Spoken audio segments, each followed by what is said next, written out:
नमस्कार साथियों।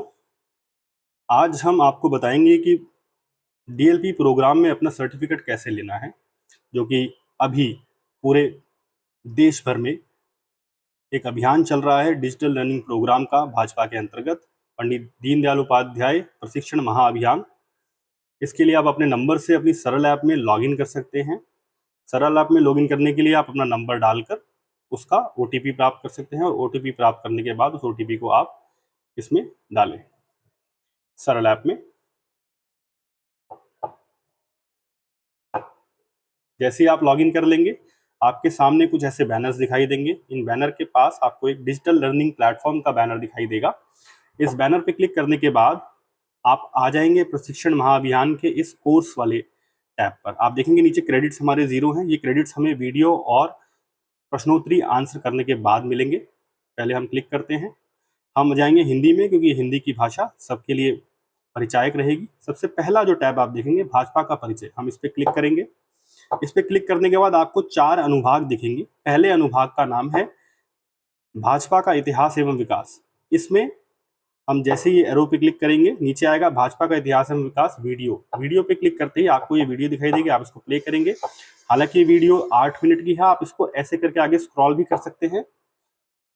स्क्रॉल कर देने के बाद आप इसमें क्रेडिट पॉइंट लेंगे और बैक हो जाएंगे। फिर आप आएंगे भाजपा के इतिहास, जो आपने वीडियो देखी थी उसके प्रश्नोत्तरी पर। प्रश्नों को भी हम एक एक करके डिस्कस करेंगे। भारतीय जनसंघ की स्थापना कब हुई थी? 21 अक्टूबर 1951 को। भारतीय जनसंघ की स्थापना किसने की थी? हम सब जानते हैं, डॉक्टर श्यामा प्रसाद मुखर्जी। जनसंघ का चुनाव क्या था? यह था दीपक। भारतीय जनता पार्टी के प्रथम राष्ट्रीय अध्यक्ष कौन थे? श्री अटल बिहारी वाजपेयी जी। अटल बिहारी वाजपेयी जी ने परमाणु परीक्षण पोखरण में किया था, आप देखें। फिर हम जैसे ही हमारा क्विज हो जाएगा, हमें अपने क्रेडिट पॉइंट्स कलेक्ट करने हैं। फिर हम आएंगे अनुभाग 2 पर जिसका नाम है पंचनिष्ठा। वीडियो को क्लिक करेंगे। अगर आप चाहें तो पूरी वीडियो देखें, नहीं तो आप वीडियो को आगे स्क्रॉल भी कर सकते हैं। वीडियो पे क्लिक करना जरूरी है ताकि आपको क्रेडिट पॉइंट्स मिल पाए। उसके बाद हम पंचनिष्ठा के प्रश्नोत्तरी पर जाएंगे। भाजपा के 5 पंचनिष्ठाएं कौन सी हैं? ये 5 पे हमने क्लिक करा। जनसंघ की स्थापना पंचनिष्ठा को कब अपनाया था? तो जब भारतीय जनता पार्टी बनी थी, मतलब 1980 में। निम्न में से कौन सी पंचनिष्ठा नहीं है? व्यक्तिवाद। एक देश में 2 विधान 2 प्रधान 2 निशान नहीं चलेंगे नारा किस निष्ठा को दर्शाता है? ये दर्शाता है राष्ट्रवाद एवं राष्ट्रीय एकता को। अंत्योदय का संबंध किससे है? शोषण मुक्त समता युक्त समाज की रचना से। आप देखेंगे हमने अपने क्रेडिट पॉइंट्स ले लिए। फिर हम वापस जाएंगे। हमारे 2 अनुभाग पहले पाठ्यक्रम में पूरे हो चुके हैं। अब हम जाएंगे तीसरे अनुभाग में, जो कि श्यामा प्रसाद मुखर्जी हमारी प्रेरणा। फिर हम इसकी वीडियो देखेंगे। वीडियो पे हमने क्लिक करा और वीडियो पे क्लिक करने के बाद हम इस वीडियो को स्क्रॉल कर सकते हैं ताकि हमें क्रेडिट पॉइंट्स मिल जाए। फिर हम बैक जाएंगे। फिर हम श्यामा प्रसाद मुखर्जी जी की प्रेरणा प्रश्नोत्तरी पे जाएंगे। प्रश्नोत्तरी में पहला प्रश्न है, अप्रैल 1950 में डॉक्टर श्यामा प्रसाद मुखर्जी ने नेहरू मंडल में अपना त्यागपत्र किस मुख्य कारण से दिया? तो ये था नेहरू लियाकत समझौते में उनकी असहमति। मुखर्जी ने 1922 में किस पत्रिका की शुरुआत की थी? उसका नाम था बंगवाणी। ब्रिटिश सरकार ने बंगवाणी पत्रिका को कब प्रतिबंधित किया? 1928 में। डॉक्टर मुखर्जी किस नेता से प्रेरित होकर हिंदू महासभा में शामिल हुए? वीर सावरकर जी। स्वतंत्र भारत की प्रथम सरकार में डॉक्टर मुखर्जी कौन से मंत्री बने? उद्योग एवं आपूर्ति मंत्री। रविंद्रनाथ ठाकुर ने पहली बार बांग्ला भाषा में भाषण कब दिया? 17 फरवरी 1937 को। और जनसंघ की स्थापना पहले भी हमने बताया 21 अक्टूबर 1991 को हुई थी। श्यामा प्रसाद मुखर्जी ने किस प्रणाली का विरोध किया था? परमिट प्रणाली का। आप देखेंगे हमने अपने क्रेडिट फंड कलेक्ट करे। फिर हम आगे जाएंगे। हमारे 3 अनुभाग अभी तक पूरे हो चुके हैं। अब हमें चौथे अनुभाग पे, जो कि है पंडित दीनदयाल उपाध्याय जीवन सीख और शिक्षाएं। इसकी भी वीडियो देखना अनिवार्य है। आप वीडियो नहीं देखेंगे तो आपको जो क्रेडिट पॉइंट्स है वो नहीं मिलेंगे, और वो कलेक्ट करना जरूरी है सर्टिफिकेट लेने के लिए। फिर हम जाएंगे क्वेश्चन आंसर पे। पंडित दीनदयाल उपाध्याय का जन्म कहाँ हुआ था? नंगला चंद्रभान। उन्हें पंडित क्यों बोला जाता है? बिकॉज उन्होंने पारंपरिक भारतीय वेशभूषा में परीक्षा दी थी। पांचजन्य के प्रथम संपादक अटल बिहारी वाजपेयी जी थे। जनसंघ की स्थापना कब हुई थी? 1951 में हुई थी। हमारी भारतीय जनता पार्टी की स्थापना 1980 में हुई थी और जनसंघ की 1951 में। पंडित दीनदयाल उपाध्याय का लोकसभा कौन सा था? जौनपुर। अंत्योदय समाज के अंतिम व्यक्ति का उत्थान। एकात्म मानव दर्शन मुंबई के माटुंगा रामनारायण रुइया कॉलेज में दिया गया था। आप देखेंगे हमने अपने क्रेडिट पॉइंट्स क्लिक कर लिए हैं। अब ये चारों अनुभाग पूरे हो गए। पांचवें अनुभाग में आप देखेंगे पीडीएफ दिए हुए हैं। ये पीडीएफ वही हैं जो इन वीडियो से ऊपर की जितनी भी वीडियोस थे हमने जो सीखा उसका एक पीडीएफ फॉर्मेट है। आप इसको देख सकते हैं, अपने रिकॉर्ड के लिए डाउनलोड करके रख सकते हैं, लेकिन इससे कोई क्रेडिट पॉइंट्स आपको नहीं मिल रहे हैं। तो आप इसके बाद बैक जाएंगे, आप देखेंगे जो हमारा 0% दिखा रहा था भाजपा का परिचय अब 100% पूरा हुआ दिख रहा है यहाँ पर। अब हम जाएंगे दूसरे मोदी सरकार की प्रमुख लाभार्थी योजनाएं वाले टैब पर। जैसे हम उस पर जाएंगे, हमारा पहला वीडियो आ गया मोदी सरकार की प्रमुख लाभार्थी योजनाएं। इनमें से सभी योजनाओं को आप जानते हैं, आप वीडियो को आगे स्किप कर सकते हैं ताकि आपको क्रेडिट पॉइंट्स मिल जाए जो कि आपके सर्टिफिकेट में बहुत जरूरी है। फिर हम आएंगे प्रश्नोत्तरी पर।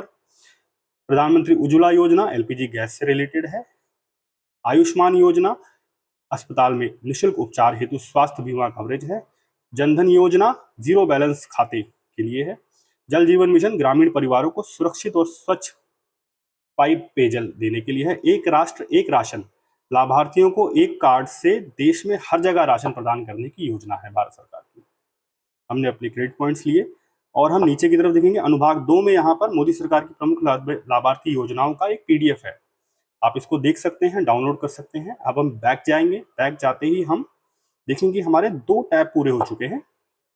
अब हम आएंगे नमो ऐप पर। नमो ऐप में भी हमारे पास पहले एक वीडियो आएगी। नमो ऐप हम सब चलाते हैं, हमें पता है कि उसमें क्या क्या है। हम इसे आगे स्क्रॉल कर देते हैं ताकि हम अपने क्रेडिट पॉइंट्स जल्दी कलेक्ट कर पाएं। फिर हम बैक जाएंगे, बैक जाने के बाद हम नमो ऐप की प्रश्नोत्तरी पर जाएंगे। नमो ऐप है क्या? नमो ऐप भारतीय प्रधानमंत्री नरेंद्र मोदी जी और भाजपा के एक आधिकारिक डिजिटल प्लेटफॉर्म है। नमो ऐप से कौन जुड़ता है? कार्यकर्ता से संगठन, सरकार नेतृत्व से सीधे जोड़ता है। नमो ऐप किस प्रकार की जानकारी उपलब्ध कराती है? समाचार, भाषण, योजनाएं, नीतियां, उपयुक्त सभी। नमो ऐप में कौन कौन सी गतिविधियां की जा सकती हैं? नवीनतम सरकारी निर्णय, स्वयंसेवी गतिविधियों का भाग लेना, प्रधानमंत्री श्री नरेंद्र मोदी से संदेश और भाषण सुनना, उपरोक्त सभी। फिर हम आएंगे नमो ऐप पे सर्वे और पोल में भाग लेने के लिए क्या लाभ होता है। इसमें जनता की राय सीधे संगठन तक पहुंचती है। देखेंगे आप, हमने अपने पॉइंट्स कलेक्ट करे और फिर नीचे एक मार्गदर्शिका जिसमें पीडीएफ है, आप उसको खोलें और इसे सेव करके अपने पास रख सकते हैं अपने डिजिटल लर्निंग प्रोग्राम के स्टडी मटेरियल की तरह। फिर हम बैक जाएंगे। अब हम देखेंगे हमारे तीनों जो टैब्स थे वो पूरे हो चुके हैं। भाजपा का परिचय, मोदी सरकार की नीतियां और नमो ऐप। अब आखिरी टैब है हमारा भाजपा के प्रमुख संगठनात्मक कार्यक्रम। इसको हम क्लिक करेंगे। इसमें अनुभाग 1, 2 और 3 है। अनुभाग 1 में मन की बात है, हमने मन की बात के क्लिक करा और वीडियो को हमने आगे स्किप कर दिया ताकि हम अपने क्रेडिट पॉइंट्स पूरे ले सकें। जो भी भाजपा का कार्यकर्ता है वो इन सभी चीजों को जानता है। जैसे कि इसकी प्रश्नोत्तरी में हमारा मन की बात कब होता है, सभी को पता है, अंतिम रविवार को सुबह 11 बजे होता है। सेल्फी विद डॉटर हरियाणा राज्य से शुरू हुआ था। मन की बात कार्यों में किनके कार्यों को प्रमुखता से समाज के सकारात्मक कार्य को दिखाया जाता है। कलेक्ट कर लिया हमने पॉइंट अपने। फिर हम आएंगे दूसरे अनुभाग पर जिसमें संगठनात्मक कार्यक्रम के बारे में आपको बताया गया है वीडियो में। आप वीडियो में जो भी अगर भाजपा के कार्यकर्ता हैं तो आपको ये पूरी वीडियो के कंटेंट पहले से ही पता है, बट आप वीडियो को देखें अपनी नॉलेज को और बढ़ाने के लिए। फिर हम प्रश्नोत्तरी में जाते हैं। प्रश्नोत्तरी में हम देखेंगे भारतीय जनता पार्टी की स्थापना कब हुई थी। 6 अप्रैल को हम स्थापना दिवस मनाते हैं। बलिदान दिवस हम श्यामा प्रसाद मुखर्जी जी के लिए मनाते हैं। सेवा पखवाड़ा हम 17 सितंबर से 2 अक्टूबर तक करते हैं। और 14 अप्रैल को भारत रत्न बाबा साहेब भीमराव अम्बेडकर जी का जन्मदिन था। और पंडित दीनदयाल उपाध्याय की जयंती कब हुई थी? 25 सितंबर। अभी तक हमने सारे टैब्स क्लियर कर लिए हैं। अब है लास्ट अनुभाग 3 जिसमें वही पीडीएफ दिया गया है जिससे आपका अभी तक का जो भी लर्निंग थी इस मॉड्यूल की वो आपको मिल जाएगी। आप इसे डाउनलोड करके अपने पास रख सकते हैं स्टडी मटेरियल। अब हम जैसे ही इस टैब में क्लिक करेंगे हम देखेंगे भाजपा का परिचय, मोदी सरकार की लाभार्थी योजनाएं, नमो ऐप और संगठनात्मक कार्यक्रम सभी कंप्लीट हो चुके हैं, सब 100% है। अब हम नीचे आएंगे, अपना प्रमाण पत्र प्राप्त करेंगे। क्लिक करते ही डाउनलोड सर्टिफिकेट आएगा और डाउनलोड सर्टिफिकेट आने के बाद हमारे पास ये सर्टिफिकेट डाउनलोड हो चुका है। अब इसे हम अपने व्हाट्सएप के माध्यम से अपने संगठन के व्हाट्सएप ग्रुप में भेज सकते हैं रिकॉर्ड के लिए।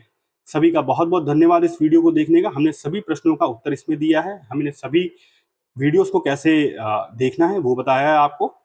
बहुत बहुत धन्यवाद। जय श्री राम।